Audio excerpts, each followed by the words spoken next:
আসসালামু আলাইকুম প্রিয় শিক্ষার্থী বন্ধুরা, গত ক্লাসে আমি এনকোডার সম্বন্ধে আলোচনা করেছিলাম।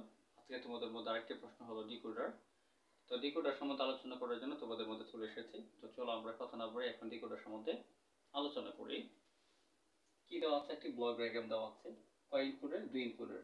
আউটপুট কত দেওয়া আছে? 4টি লাইনে। তাহলে আমরা কি জানি ডিকোডারের ক্ষেত্রে কি হয়, ইনপুট যখন n সংখ্যক তখন আউটপুট হবে 2 পাওয়ার n। তাহলে আমরা দেখেন কয়টি আছে? 2টি। তাহলে n এর মান হবে 2, তাহলে 2 স্কয়ার কত হচ্ছে? 2 ইকুয়াল 4। তাহলে ইনপুট যখন 2টি লাইনে তখন আউটপুট কয়টি লাইনে? 4টি লাইনে। চলো আমরা এখন কি করব, তোমাকে প্রশ্নে বলবে যে ডিকোডারটি কি করো, ব্লক ডায়াগ্রাম থেকে শতক সারণী তৈরি করো, সেই শতক সারণী থেকে সমীকরণ এবং কি লজিকে বাস্তবায়ন বা আঁকার জন্য বলতে পারে। তো চলো আমরা এখন কি করব, এই ব্লক ডায়াগ্রাম থেকে শতক সারণী তৈরি করব।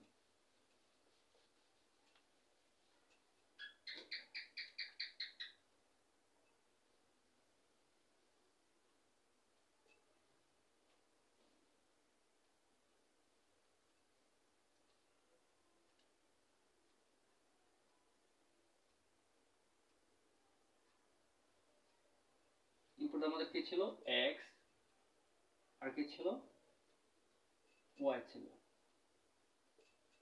d0, d1, d2, d3। কি হলো এগুলো আমাদের? d0, d1, d2, d3 এগুলো হলো আমাদের কি? এগুলো আউটপুট মান। আর এগুলো হলো আমাদের কি? ইনপুট। তাহলে ইনপুট আমাদের কয়টি আছে? দুটি আছে। তা আমরা যেটাকে এইভাবে লিখতে যাই, কি পাচ্ছি? y 1 2। তার মানে x এর উপর কি আছে? 2 আছে। তার মানে দুইটা 0 দুইটা 1, y এ 1 আছে, তার মানে একটা 0 একটা 1। তাহলে 0 1 0 1 0 0 1 1। এখন আমাদের দেখতে হবে এখানে কি আছে? d0 আছে।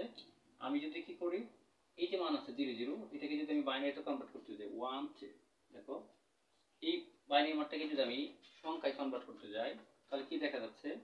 0 0। দেখো এর জন্য কোনোটাই গণনা করা যাচ্ছে না, তার মানে তার মান 0 হচ্ছে। তার মানে দীর্ঘ ছাড়া বাকি সব কি থাকবে?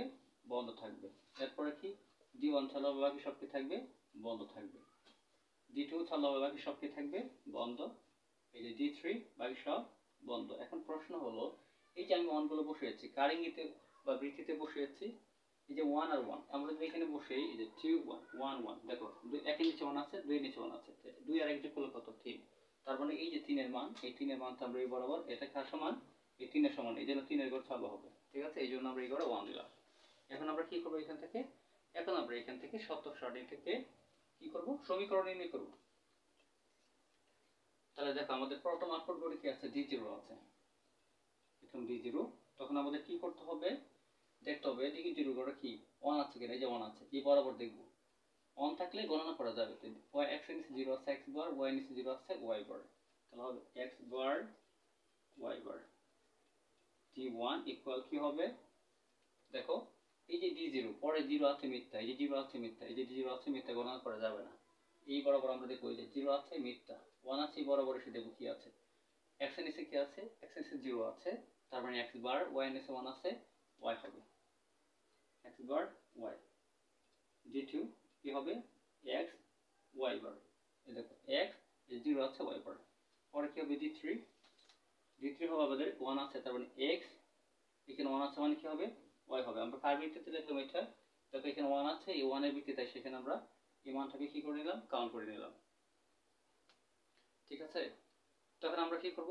এখন আমরা এখান থেকে লজিকে রাখবো। কি রাখবো? লজিকে রাখবো। তাহলে আমাদের ইনপুটগুলো কি আছে? ইনপুট আছে আমাদের x y। দেখো প্রথমে x এর মধ্যে বার, তার মানে নট গেট, y এর মধ্যে বার, নট গেট। এবার দেখতে হবে দুইটার মধ্যে কি সম্পর্ক, যোগ না গুণ? গুণের কাজ করে কোন গেট? And gate. তাহলে আমরা ডি এর মতো একটা এন্ড গেট রাখবো। কি দিয়ে প্রকাশ করেছিলাম এটা?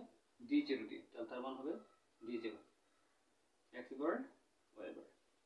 পরে কি আছে? x বার, এই যে x থেকে টান দেখে নট গেট, y থেকে টান দিলাম, দুইটার মধ্যে কোন সম্পর্ক? AND gate. কি দিয়ে প্রকাশ করা হয়েছে এটা? d1 দিয়ে, লিখবো d1। পরে কি হবে? x নট গেট, কি দিয়ে প্রকাশ করেছি? d2 দিয়ে। এরপর কি আছে?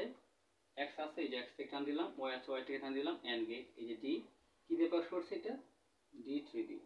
ঠিক আছে, দেখো তাহলে আমরা কি পেলাম এখান থেকে, এটা হলো শতক সারণীর সমীকরণ, এবং সমীকরণ থেকে আমরা কি রাখলাম, লজিক গেট রাখলাম।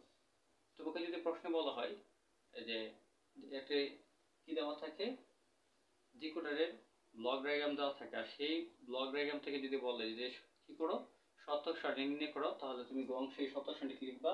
এবং পরে ঘতে যদি বলে সমীকরণ এবং লজিকে রাখো, তাহলে এরকম শতক সারণীতে সমীকরণ নির্ণয় করবা, এবং সেক্ষেত্রে কি করবে, এভাবে গেটাকে বাস্তবায়ন করে ফেলবে, দেখবে তোমার প্রশ্ন কমপ্লিট হয়ে গেছে।